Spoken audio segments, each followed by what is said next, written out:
All right. Yeah. Thanks for coming. As I said, completely unprepared talk. Something that I was learning about AI. AI is so hyped these days, so I thought, why go against the current?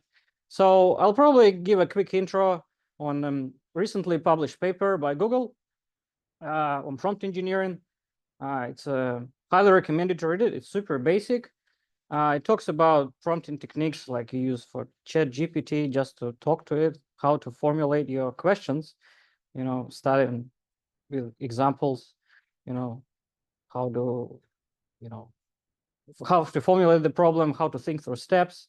But this is quite boring and basic. I'll probably talk about only temperature, top P, and top K. Then I'll probably kind of do a refresher on retrieval augmented generation, what it is. There was a talk a couple of months ago. And then the main thing that kind of inspired me to do the talk is MCP, Model Context Protocol. And we'll do some live coding, live vibe coding, and we'll build up an MCP server with you. It'll be super simple, nothing too technical, so it'll be fun. It might go really well or fall on its face. So let's get going. I'm Anton, friendly ants, my handlers. My title, extreme programmer, software stuntman. That's what I call myself on LinkedIn. I love kite surfing, skateboarding, electric skateboarding. I bought myself recently a mountain bike, electric mountain bike. Keeps so fun. Highly recommend you. Yeah, and that's my website, friendlyants.me. Then you can find all the links. All right, let's get going. Intro, prompt engineering, all these three parameters. Anybody heard about any of those? Like temperature, raise your hands. Temperature. Anybody heard about top K and top P? Fantastic, one person. So, all right, let's break it down for you. It took me some time to digest it, but I came up with a very funny analogy that I'll demonstrate in the picture that was AI generated. But what temperature, top key, and top P? These are parameters for LLMs, how they come up with the next word. So basically, when LLM generates a response for you, they go through kind of iteration. They go, what next word I'm going to put, what next word, so on. So these parameters, they dictate what word it would be. Sometimes, we have hallucinations. It means some of these parameters is off. So you can dial your response. You can use it in Google, I think, in the Google suite with the AI. You can configure all these three parameters. OpenAI, I think, allows you to tweak some of them. But generically, I think that's kind of the things that you need to look for. So temperature. What is temperature top key? Here's the picture. The way I kind of represent those is the temperature is like kind of how drunk your model is, how much alcohol you can. It's kind of like how strong the liquor is, when it's drinking before it comes up with the next word. Top K is kind of a size, how many bottles it can pick from. It can pick whiskey or wine, depending on their temperature, what's the maximum temperature. And top P is like a cumulative probability. So you kind of fill your basket, with with all these bottles until they reach the certain level. But we'll come back to it. So I'll go through the slides. Temperature, as I said, 0 to 1. 0 means no alcoholic drinks. 1 means extreme. Good starting point is 20%. Start with a 0.2. This is like most kind of critical thing, I think. With the temperature, and every model has this parameter. Next one, as I said, top K, essentially maximum count of works. The size of your bucket. I kind of probably said top K and top P, confuse them. Top K essentially, imagine like it's the size of your bucket. It can be 5, can be 50. You fill up this bucket until a certain threshold of or the size of the bucket. So as long as this word, like we have this top K of 5. So we fill this bucket with 5 words, regardless of the probability. So wine is like 30%. Don't confuse temperature and probability. So this is probability for the wine to come up, Vino 25, VB. We don't care about these probabilities. We just care about the size of the bucket. So if the bucket is 5, only 5 words in a buffer. So the good start is 30. Top P is essentially cumulative probability of these words in your bucket. So you keep filling up this bucket, disregarding the size of it, until you hit this, 95% probability limit. So the good starting point is 0.95. I don't think OpenAI supports top P, but correct me if I'm wrong. Double check it. One very important thing to note, that if you put extreme values of temperature 1 or any of the other values 1 or 0, they cancel each other. So don't do it. The good kind of starting points, temperature of 20%, 0.2. Top P is cumulative kind of sum of your probabilities is 95%, 0.95, and size of your bucket is 30.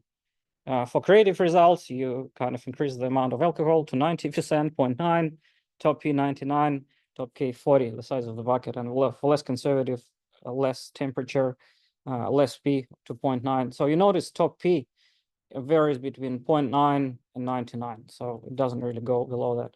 So start with that, but you can find it in this Google paper. All right, next topic. Retrieval augmented generation. There was a good talk 2 months ago. I'm not gonna go deep in it, but I'll probably do a refresher. Anybody knows? Raise your hands. What is RAG? Yeah. Okay, who is using RAG, or anybody at work? Oh, wow, we've got 3 people. Fantastic. Yeah, it used to be like kind of, breakthrough technology some time ago, but I think it will be phasing out. It's quite complex, but it's very cool discovery. So again, what is retrieval augmented generation? The way I see it, maybe I'm wrong, it's a separate kind of database. So you have like generally like, ChatGPT, you put a prompt to large language model that's trained on Wikipedia, internet, whatever your model you pick. It's kind of fixed data set of knowledge about the world. What RAG is essentially is a separate database that with the context, with the vectors, that specific to your use case, to your business, which is vectorized list of your users, of your calendar events, of your transactions, whatever. You can digitize your database into vectors, embeddings, and provide for this chat agent to go and do extra queries and fetch and saturate your generic output that is trained on Wikipedia and internet with more context. So yeah, how vectors work, pretty simple. This is a AI generated picture. So imagine, like how do you kind of vectorize queen, king, queen, knight, princess, and ruby. So if you kind of vectorize them by gender, king will be close to the knight and queen will be close to princess. But you can vectorize as like by metal, for example, like how much metal. Knight will be close to the queen because she wears so much gold. And if you vectorize ruby, it's like, oh, queen, king, and queen, and ruby, and knight, probably wearing a cape as well. So it's kind of infinite dimensions of this embeddings that you kind of vectorize and digitize. That's kind of essentially how it works. Yeah, it's kind of one of these resources that LLMs can use, but it's not the only one. So that kind of brings us to MCP, which claims to be the next kind of big thing, like Reg used to claim. Anybody heard about MCP? Yeah, a lot of people. Cool. All right. So MCP, Model Context Protocol, a lot of hype on the internet. Everybody's saying it's a USB-C of large language models. I don't think it's a good analogy, but we'll stick to that. So Claude, kind of, I think one of the kind of pusher, they push for this protocol, and they did a lot of work on it. So MCP is kind of unified protocol. The way I see it, it's like kind of API, kind of standard, I would say, for large language models to interact with your product. You can have like any server, any product, like, here is a Slack, Gmail, can have a MCP server running, and they have kind of standardized protocol to communicate with the ChatGPT with your MCP clients, which is like your ChatGPT, your cloud desktop, whatever, that fetches and talks to this generic MCP hosts, which is like, Olama, Facebook database, whatever. But yeah, so it's kind of it's the same idea. Like, I guess Reg, you can go and do some things and expose your app to LLM and provide contextual knowledge around it. But let's go into a more kind of technical diagram. There was a really good talk on YouTube explaining what MCP is. So this guy did a good talk, highly recommend you. So that's a slide from there. So basically on the left, you see here is a client agent, which is your Claude desktop ChatGPT, and your server, MCP server, that exposes three things. First thing is tools, resources, and prompts. They're called capabilities, I think.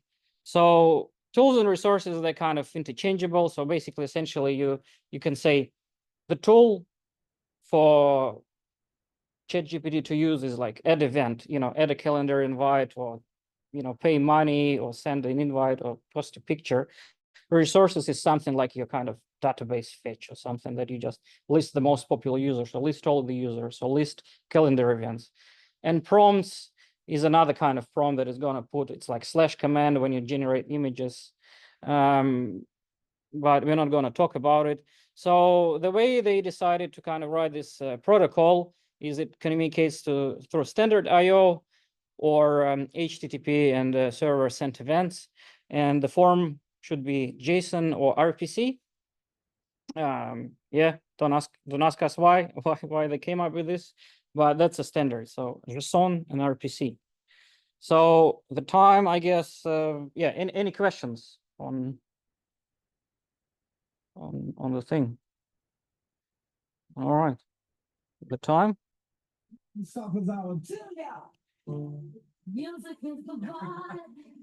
The vibe coding.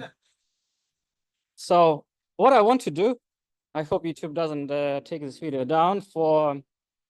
I'll turn the music down. So I want to demonstrate what I came up on Tuesday. We want to vibe code an app with you. Simple shopping app, vibe shopping app that will expose to MCP to the cloud desktop. So let's do it. And also I want to demonstrate, I use JJ. Highly recommend you to look at the JJ. It's alternative to Git. It's a version control system that you don't have to worry about stashing, committing. You have to do commits, but they're kind of automatic, so you don't have to stage and stuff. So let's do bundle init. I think we already initted it. Bundle, and let's open the code. So I've got the prompt here that we'll try to execute. So the prompt is saying, create a simple shopping app. Well, let's refine it. Create a simple shopping app that lists some funny vibing products in valid JSON. Include 5 example products. Make it simple and web. Just simple class vibe class. Name it vibes RB.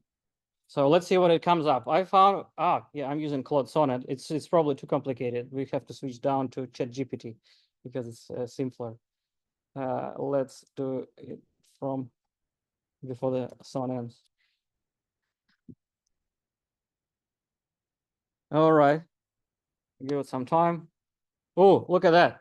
Cool. We've got the vibes, products, and we can list products. So we don't really probably need puts here. So let's delete it and list products. So let's try it. So Ruby, what is it? Vibes. Boom. Oh yeah, we need puts for the thing. Cool. Cool, it's working. So now let's expose this thing to our LLM vibes. So how do we do it? We do it through different libraries. I discovered this library, FastMCP. Highly recommend you to look at it. It's a Ruby library that implements resources and tools. So the quick start, let's copy it. and we'll start minimal. This is probably too much. So what we can do, what do we need to do? We need to create a server, my server, right? And what do we want to do? We want to list products. So here we want to call it, and we also need this thing, register tool. Right, what do I call? Substitute. Oh, sorry. Boom. Change. Boom, boom. Vibe products. All right. Changing words. With some funny vibe and products. That's kind of a description for your AI. Arguments, let's not worry about those. Let's just make a call. So let's just put our method of vibes list products and see if our server that I configure to work with the Claude. So basically, it's gonna respond with this JSON to a server. And let me fix this like really quick. So we wanna products. Boom.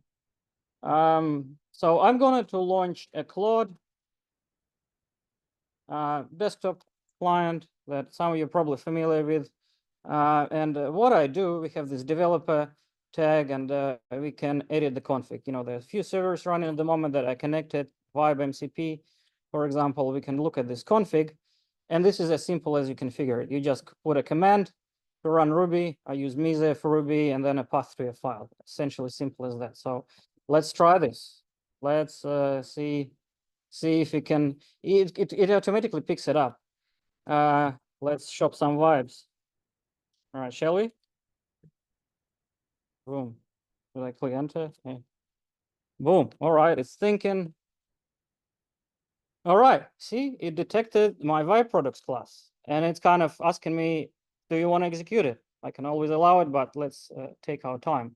So request is sending nothing, and it returned us JSON. That is, you can see here that we saw in the terminal. And now it's putting everything that is in JSON, with emoji, kind of saturating it with this kind of generic Claude AI. So yeah, so basically you got it. So let's kind of put it further. So let's continue our vibe and let's add products. I've got a prompt as well for shopping cart. So that's one server running. So let's set some add to cart functionality. So what did we do? Add to cart product, add it to cart, view cart, pre-generate cart map. I hope it works. Yeah, we'll see. So all right, so let's register another tool, which kind of let's put class add to cart. Look at that. Look at this vibe. So look at that. Look at that. View cart, add to cart. All right. So, but it kind of doesn't really know. So it needs to be key value thing. So this is kind of add to cart product ID to integer. And what we need to add to cart, we need to provide quantity and ID, right? Quantity, how many quantities, and this one arguments come into play. So let's copy those. So arguments is essentially kind of, I'm telling this MCP, this Claude model that we need to provide product ID, product ID, and it should be integer, and what is this? The ID of the product to add and the quantity integer, the quantity of the product to add. All right, so that should work, I think. And we need to register those tools as well. Oh yeah, it's already registered. Look at that. Look at that. We start. So for that, you need to restart your Claude server every time for this Ruby command to run. So let's do it. We'll see. All right. Let's show up some vibes. Boom. All right. Cool. They're doing the same thing again. And I'll try to put some nonsense here. So it's kind of, yeah. Oh, wow. Sick. What do we want to put? Like, I want to chill llama.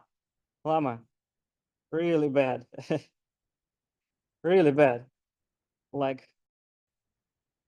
lots, right?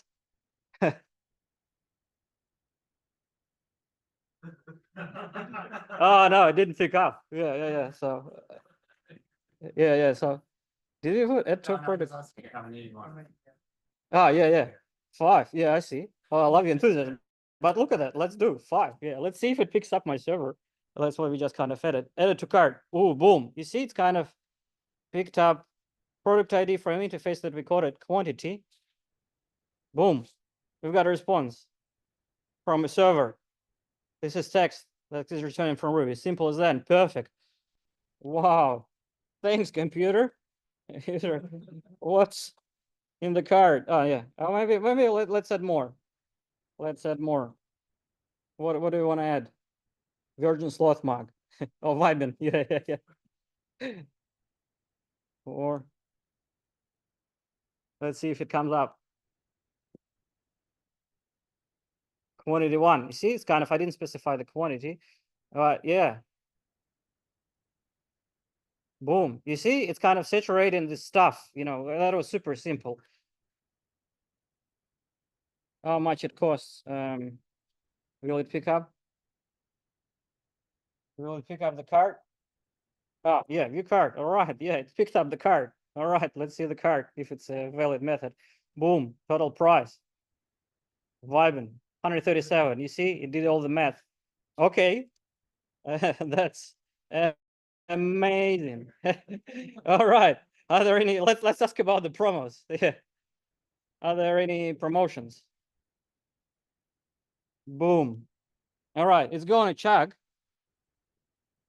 but it detected promotion listing tool from another server that I did for this project. So it's probably has something. So we're gonna fetch data. So you see, you can connect those servers, create those MCP servers really quickly, and they can interact with each other. So, all right. So kind of my promotion tool return this kind of big spender, medium spender, threshold, kind of some rules. And now, amazing news, you're definitely hitting some speed promotion. Boom, original was 137. After 20% discount, it's 110. So that's it pretty much. You can go for your life now, connect your existing apps, do coding challenges and control them with AI, with your cloud desktop. I've never used cloud desktop. I just installed it on Tuesday morning because I couldn't sleep. I tried Olemma. Yeah, and that was as simple as it is. So thank you very much. Any questions? And yeah, hope you liked some vibe coding. Yeah. Yeah. I I definitely recommend it. I don't know. I don't want to brag, but I have a good sense of what's coming up. I think I don't know. Like I think I would personally adopt it and just jump on it and try to add it to everything at work because the world is going this way. It's finally standardized stuff instead of writing model and writing your agent and rewriting and integrating your code and mixing it with the AI. You just have a separate kind of adapter protocol to connect. And it's like, Rails engine, you just plug and play. If something doesn't work, you scrape it, you move it, and you can test it. This, promotion kind of MCP server works, and maybe there's another promotion server, there's bargains, and you can add your own logic. And it's super simple. So yeah, look at the tools. Don't worry about the resources. Start with the hello world, or you can go with this. Yeah. Just a question on how Claude found the promotion, because you had the other challenge, the other. Yes. Yeah. Yeah. Great question.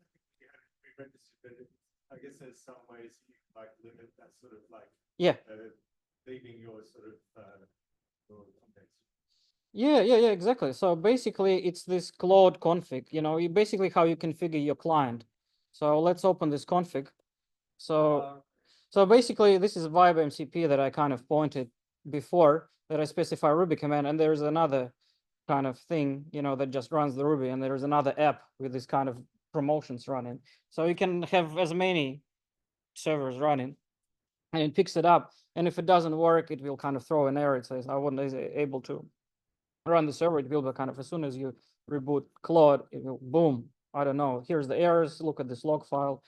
Log file is a bit hard to read sometimes because it's kind of its own runtime. Yeah. No worries. Yeah. Yeah. Looks like a really good way for exploring APIs, like as like an alternative to something like Swaggle or whatever. You had an API kind of. Yeah. Good point. Yeah.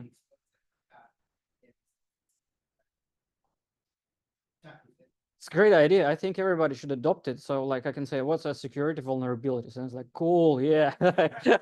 yeah, tell me about it. Yeah, tell me more. Does it work? Because it will connect to existing circle kind of cybersecurity pen testing. Mike, yeah.